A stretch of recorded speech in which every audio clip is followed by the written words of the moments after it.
latest updates, subscribe to News 9.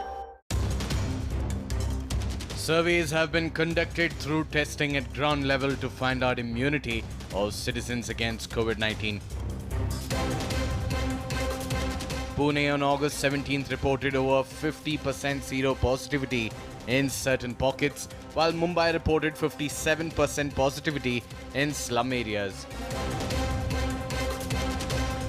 Delhi's first survey showed 23% of those tested were seropositive and could increase to 28% in the second survey.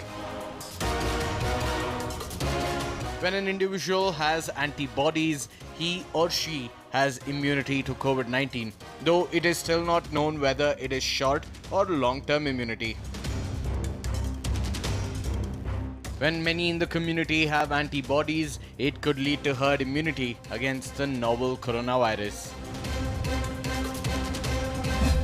What is the advantage for India? Almost 24% of 2 lakh plus people tested across India have antibodies to fight COVID-19. Around 29% of Delhi's tested population and 20% in Maharashtra are seropositive. 27% of Mumbai's tested population showed exposure to coronavirus. Pune reported antibodies in 51.5% of residents in some areas according to Sero survey. Delhi and Mumbai will achieve immunity first. Experts say that India's response to COVID-19 is better than the West since it has a younger population and the average age is pegged at 29 years. India is still far away from herd immunity as 60 to 70% of the population should ideally have antibodies to achieve it.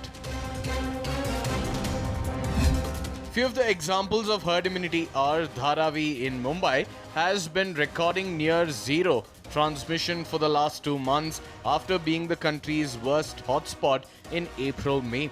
Delhi is faring better than the rest of the country as cases have declined in clusters and recovery rate is increasing. India is the only country with areas showing such high seropositivity. Experts believe that Indian localities, suburbs or cities could be closer to herd immunity than many of their global counterparts. Our results show India at 24% positivity is getting closer to 35% when plateauing of cases is known to happen.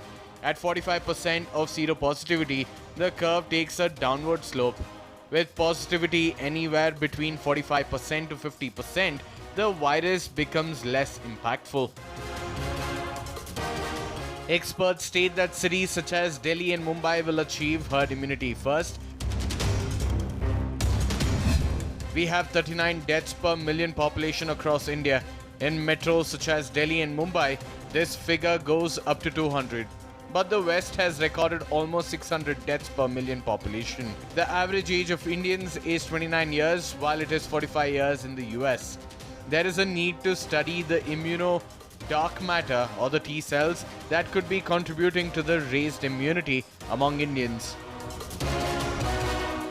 The Indian trend shows we have had a largely asymptomatic disease. India has better recovery rates and lower fatality rates as compared to the West, except for the elderly and those with comorbidity. The overall picture looks good.